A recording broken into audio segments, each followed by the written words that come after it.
आपल्या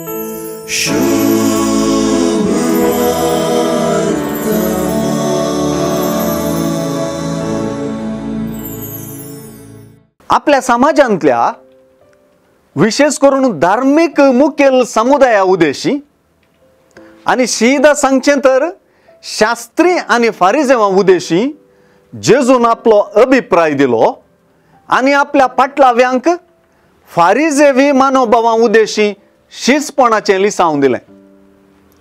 सारकें सांगचें तर आपल्या शिसांक जेजून येदोळूच एका भुरग्याक तांचे समोर उबो करून सर्गी राजांत नीज वर्तेपणाची शिकवण दिल्या.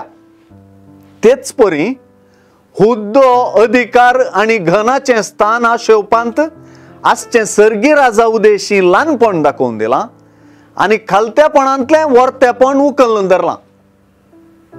आतां फारिजेवांचे आपूण भाग्यवंत म्हूण लोकां मुखार दाखोवचे, सभेनी मुखलें स्थान आपणावचें वा आशेवचें, सालाम जोडचे आणि लोकांतून राब्बी मेस्त्री म्हणल्या नांवांनी आपोवन घेवन संतोष पावचे चालीतावन आपल्या पाटलाव्यांनी अलग रावंक जेजू आशेता.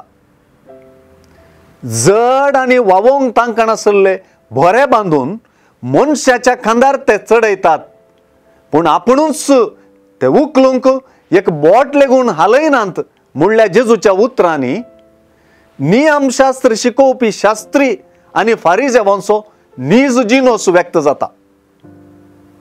क्रिस्ता पाटलाव्यांनी जेजून विबारिल्ल्या फारिजेवी मानवभावांत पडची ताळणी वा साध्यताय आसाच, पूण सुवार्ता खालत्यापणाच्या मोगा सेवेच्या आणि दयाळायाच्या मानवभावांनी आणि करण्यांनी मात्र कोणीय क्रिस्ताक मानवोंची शिकोवणदारां आणि सेवकां जावंक साध्य म्हणटा.